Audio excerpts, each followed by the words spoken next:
ジャッポットへようこそ。私は花です。そして僕は健太。今日は皆さんと一緒に日本語で自分の一日を語れるようになる旅を始めます。実はこの動画を見ているあなたは、もうすでに大きな一歩を踏み出しているんですよ。日本語を学ぶって決めたこと、それ自体がすごいことなんです。そうそう。で、正直に聞きたいんだけど、日本人の友達と話していて、昨日何してたって聞かれて頭が真っ白になったことない？ああ、わかる。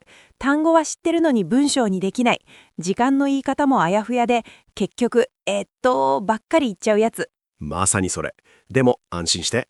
今日の動画を最後まで見れば、朝起きてから夜寝るまで自分の一日を自信を持って説明できるようになるから。しかもただ単語を並べるだけじゃなくて、自然な流れで話せる方法も教えます。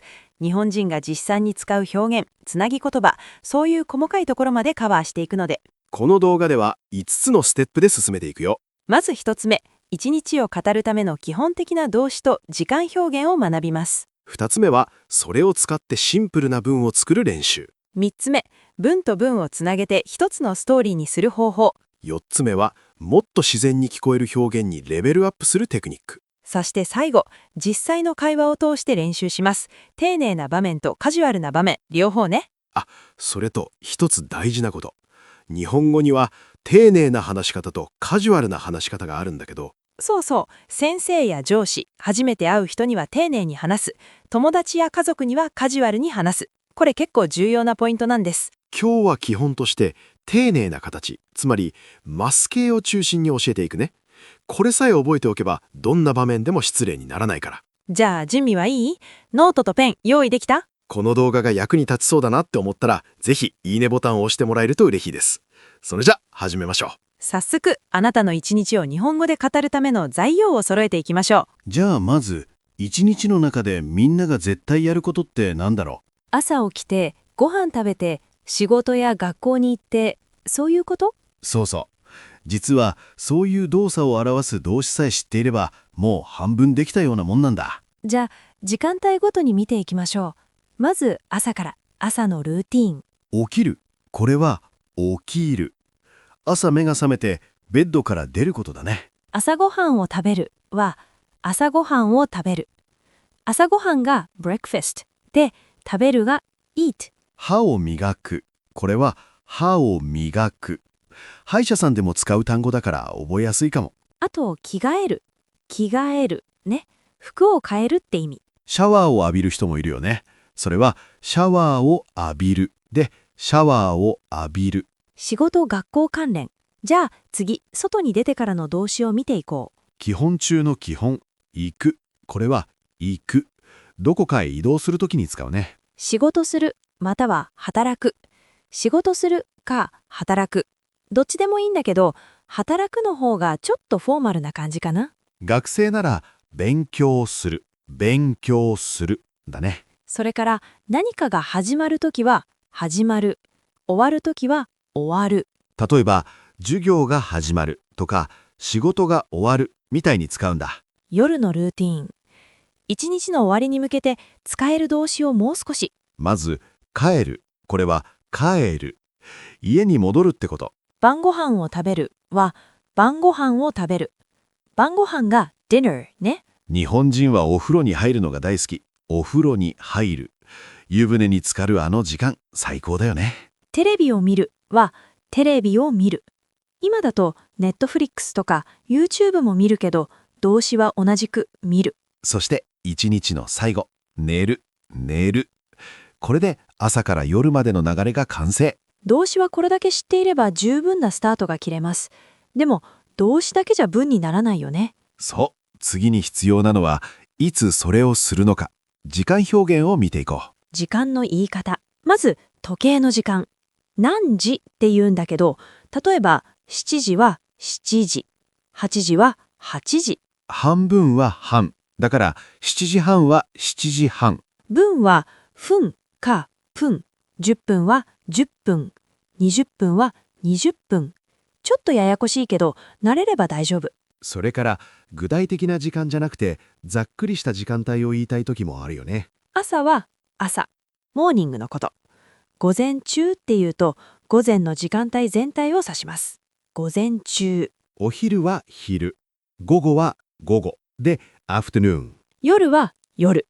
もっと遅い時間。深夜は深夜。あとね、話の流れを作る言葉も超重要なんだ。そうそう。まず。これは first って意味で、一番最初のことを言うときに使う。それから after that ってニュアンス。その後も同じく after that だけど、その後。ちょっとフォーマルかな。そしては、そして and then ね。最後に使うのが最後に finally って意味。さあ、いよいよこれらを組み合わせて文を作ってみよう。公式はとってもシンプル。時間、主語、動詞。これだけ。例えば、7時に私は起きます。日本語で言うと、7時に私は起きます。にっていうのは時間を示すときに使う助詞ね。at って感じ。もう一つやってみよう。8時半に朝ごはんを食べます。8時半に朝ごはんを食べます。気づいた？主語の私はがないでしょ？日本語って文脈で明らかなときは主語を省略するんです。そう。だから、いちいち私はって言わなくていい。むしろ言いすぎると不自然に聞こえるんだ。じゃあちょっとクイズ。9時に仕事に行きますって日本語でどう言う？ヒント。仕事には仕事に、行きますは行きます。答えは9時に仕事に行きます。できた人素晴らしい。これで基本の文が作れるようになったね。でもまだ文がバラバラでしょ？次のパートではこれを一つのストーリーにつなげていく方法を教えます。そうすればロボットみたいな話し方じゃなくて自然な会話ができるようになるから。さて、ここからが本番です。バラバラの文を一つの流れるような話にしていきます。今回は架空のキャラクター、アンナちゃんの一日を追いかけながら見ていこう。アンナは東京で働く会社員。まずは彼女の一日を聞いてみましょう。アンナの一日、基本バージョン。じゃあ、アンナの声で。まず、私は6時半に起きます。それから歯を磨きます。それからシャワーを浴びます。7時半に朝ごはんを食べます。そして8時半に家を出ます。9時に仕事が始まります。仕事は5時に終わります。言いたいことは伝わる。でも、正直ちょっとカクカクしてるよね。そうなの。それからばっかり。これを滑らかにする魔法があります。それが手形。手形っていうのは動詞の形を変えてアクションを自然につなげる方法なんです。例えばね、起きますは起きてになる。食べますは食べて。さっきの文を見てみよう。起きます。それから歯を磨きます。これを起きて歯を磨きます。ほら、一文になった。もう一つ。シャワーを浴びます。それから朝ごはんを食べます。シャワーを浴びて朝ごはんを食べます。すごくスムーズでしょ？じゃあアンナの一日を手形でアップグレードしてみます。聞いてて。まず私は6時半に起きて歯を磨いてシャワーを浴びます。7時半に朝ごはんを食べてコーヒーを飲みます。8時半に電車で家を出ます。9時に会社に着いて仕事が始まります。お昼は大抵同僚とランチを食べます。仕事は5時に終わって6時頃家に帰ります。晩ご飯を作って食べてよくネットフリックスを見ます。11時頃お風呂に入って12時に寝ます。どう？最初のバージョンと比べてみて。めちゃくちゃ情報量が増えたでしょ？でも文の流れは自然なまま。これがただの単語の羅列じゃなくて、ちゃんとした語りになってる状態。あなたも自分の一日でこれができるようになります。少しずつね。最初は短くてもいい。3分でも4分でも。大事なのはつなげること。さあ次のパートではこれをもっと洗練させていきます。もっと日本人っぽい自然な表現を学んでいきましょう。ここまでで丁寧な形で一日を語れるようになったね。でも、日本語にはもう一つ大事な側面がある。そう、カジュアルな話し方。友達や家族と話すときはもっとリラックスした言い方をするんです。ちょっと見比べてみよう。丁寧形 vs カジュアル形。丁寧形はますで終わる。起きます、食べます、行きます。カジュアル形は動詞の辞書形か否定の時はない。起きますは起きる。食べますは食べる。行きますは行く。否定だと食べませんは食べない。行きませんは行かない。いつ使い分けるかっていうと、基本的には相手との関係性次第。先生、上司、初対面の人、お客さん、年上の人は丁寧系。友達、家族、同年代の親しい人はカジュアル系。迷ったら丁寧系を使っておけば失礼にならないから、それが安全牌。さて、次は表現の幅を広げていきましょう。頻度を表す言葉。さっきも少し触れたけど、もっと詳しく見ていこう。いつも、いつも、always ってこと。いつも7時に起きます。大抵、usually。大抵家で朝ごはんを食べます。よくは、よくで often。よくこの店に来ます。時々、sometimes ね。時々友達と飲みに行きます。ここからがちょっと面白い。否定形とセットで使う言葉。あまりません。not often, not much。あまりお酒を飲みません。全然ません。not at all, never。全然料理しません。これらを使うだけで話がぐっとリアルになるんだ。もっと自然な表現。日本人がよく使う便利なフレーズを紹介します。まず、何々ことがあります。これは、時々何々する。何々することもあるって意味。週末、ジムに行くことがあります。I sometimes go to the gym on weekends ってニュアンス。大体は approximately, about って感じでざっくりとした時間や量を言うときに使う。だいたい8時に起きます。about 8 o'clock。それから何々にする。これは choose, decide on って感じ。レストランでコーヒーにします。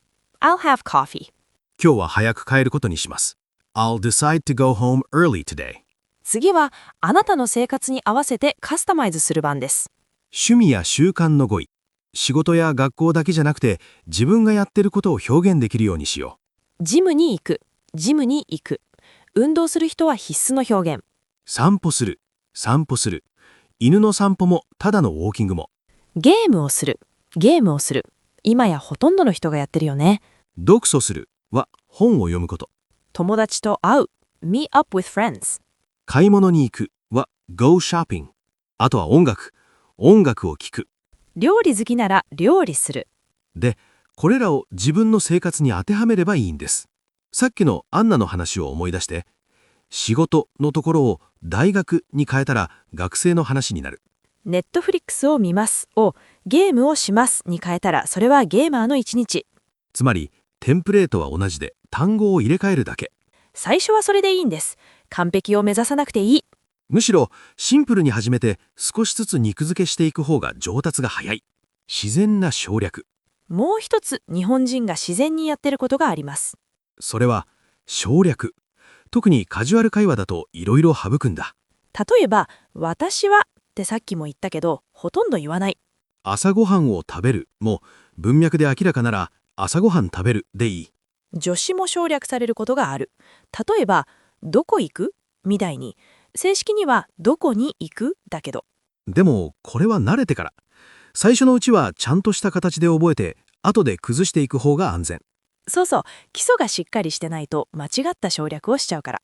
さあ、ここまでで理論はバッチリ。次はいよいよ実践です。実際の会話を通して学んだことを全部使ってみましょう。リアルな対話を2つ用意しました。一つは丁寧な場面。もう一つはカジュアルな場面。両方の雰囲気を感じてみてください。それでは実際の会話を見ていきましょう。まずは丁寧な場面から。設定は言語交換パートナーとの初めての会話。田中さんとエミリーさんです。対話1、丁寧な会話。じゃあ聞いてみて。はじめまして、田中です。よろしくお願いします。はじめまして、エミリーです。こちらこそよろしくお願いします。エミリーさんの日常について教えてください。普段どんな一日を過ごしていますか？はい。まず朝は7時に起きます。それからシャワーを浴びて朝ごはんを食べます。朝ごはんはだいたいトーストとコーヒーです。なるほど。お仕事は何時からですか9時からです。8時半ごろ家を出て電車で会社に行きます。だいたい30分ぐらいかかります。通勤時間に何かしますか？よく音楽を聴いたり本を読んだりします。時々ポッドキャストも聞きます。いいですね。お仕事は何時に終わりますか6時に終わります。でも残業することもあります。そうですか。帰ってから何をしますか？まず晩ご飯を作ります。料理するのが好きなのでいろいろ作ります。それからテレビを見たり、友達と電話したりします。何時頃寝ますか？だいたい11時か12時頃です。寝る前に少し本を読むことが多いです。ありがとうございます。とてもわかりやすかったです。いえいえ、こちらこそ練習になりました。はい、ここまで。どうだった？全部丁寧形で話してるでしょ？起きます、食べます、行きます。たりたりっていう表現が出てきたね。これは A したり B したりで複数の例を挙げるときに使うんだ。音楽を聴いたり、本を読んだりします。I listen to music, read books, and so on. ってニュアンス。それから何々することが多いです。This is often the case って感じ。本を読むことが多いです。で、I often read books。じゃあ次、カジュアルな会話を見てみよう。今度は仲良しの友達同士、ゆうきとあやの会話です。対話2、カジュアルな会話。いくよ。よう、あや。昨日何してた？ああ、ゆき。昨日普通に仕事行って帰ってきてネットフリックス見てただけだよ。え、マジで？どのドラマ見てたの？韓国ドラマめっちゃハマっててさ、気づいたら夜中の2時まで見ちゃった。やばいじゃん。今日大丈夫だった？なんとか。でも朝起きるのマジできつかった。アラーム5回くらい止めた。あるある。俺も最近そんな感じ。最近ゲームばっかやってて全然寝てないんだよね。どのゲーム？新しく出たやつ。友達とオンラインでやってんだけど、これがまた面白くてさ。楽しそうじゃん。私もたまにゲームやるけど、最近忙しくてできてないんだよね。そういえば週末何すんの？特に予定ないかな。多分家でゴロゴロしてる。洗濯とか掃除とか溜まってる家事やらなきゃだし。地味だね。俺は友達とカラオケ行く予定。あやも来る？いいね。何時から？土曜の夜7時くらい。オッケー、行く。じゃあそれまでに家事終わらせとく。了解。じゃあまた連絡するわ。よろしく。はい、全然雰囲気違うでしょ？ですますがほとんど出てこない。見てた、やってる、行く。マジで？やばい。めっちゃ。こういう若者言葉も入ってる。主語もほとんど省略されてるね。私は、あなたはなんて一回も言ってない。それから文が短い。ポンポンとリズムよく会話が進む。じゃん、だし、んだよね。こういう語尾もカジュアル会話の特徴。でも基本は同じなんです。動詞、時間表現、接続詞、土台は一緒。そう。だから最初に丁寧形をしっかり学んでおけば、カジュアルへの変換は意外と簡単なんだ。あなたの番。さあ、今度はあなたが話す番です。画面にテンプレートですから、自分の生活に合わせて埋めてみて。まず、時間に動詞。例えば、まず7時に起きます。次、それから動詞。それからシャワーを浴びます。とか、時間に、場所に、行く、来る。 9時に会社に行きます。みたいに。時間から時間まで活動。9時から5時まで仕事します。そして最後、夜は大抵活動して時間頃に寝ます。夜は大抵テレビを見て11時頃に寝ます。じゃあ、一度止めて声に出して言ってみてください。恥ずかしがらずに。誰も聞いてないから大丈夫。自分の部屋で自分のペースで。最初はゆっくりでいいんです。詰まってもいい。大事なのは実際に口を動かすこと。頭で分かってるのと話せるのは別だから。できましたか？もし難しかったら何度でもこのパートを見返してください。完璧じゃなくていい。少しずつ少しずつ。さあ、ここまでよく頑張りました。今日学んだことを一度整理しましょう。まず基本の動詞。起きる、食べる、行く、働く、寝る。これらが一日を語る土台。時間表現。何時、何時半、朝、午後、夜。それからにという助詞で時間を示す。文の公式。時間プラス動詞。シンプルだけどこれで伝わる。って形で文をつなげる。起きて、シャワーを浴びて、朝ごはんを食べます。流れが生まれる。ディテールを加える。誰と、なんで、どこで、と、でなどの助詞で情報を足す。頻度の言葉。いつも、よく、時々、あまりません。これで表現に深みが出る。そして丁寧形とカジュアル形。相手に合わせて使い分ける。ここまで理解できたあなたは、もう日本語で一日を語る準備ができています。でも学習者がよくつまずくポイントがあるんだ。これを知っておくと避けられる。1つ目、私はを使いすぎないこと。日本語は文脈で主語がわかるからいちいち言わなくていい。むしろ言いすぎると不自然。2つ目、時間の助詞にを忘れない。7時起きますじゃなくて7時に起きます。このにすごく大事。3つ目、最初から完璧を目指さない。短くてシンプルな文から始めて徐々に肉付けしていく。それが一番の近道。焦らないでください。言語習得は時間がかかるものだから。あなたへの宿題。じゃあ今日学んだことを定着させるための宿題を出します。まず自分の1日のルーティーンを日本語で書いてみてください。3分でも5分でも10分でもいい。自分のペースで。書くときは今日学んだ表現を使ってみて、手、形でつないだり、時間を入れたり。そしてできたら声に出して読んでみてください。もっとチャレンジしたい人は録音してみるのもいいですよ。自分の声を聞くと改善点が見えてくる。コメント欄に1文でもいいから書いてくれたら僕たちができるだけ返信します。朝7時に起きますでも、よくコーヒーを飲みますでも何でもいいです。実際に使ってみることが一番の学習法だから。さて、今日は現在形、つまり普段のルーティーンについて学びました。次回は過去形を使って先週末に何をしたかを語れるようになります。映画を見ました。友達と遊びました。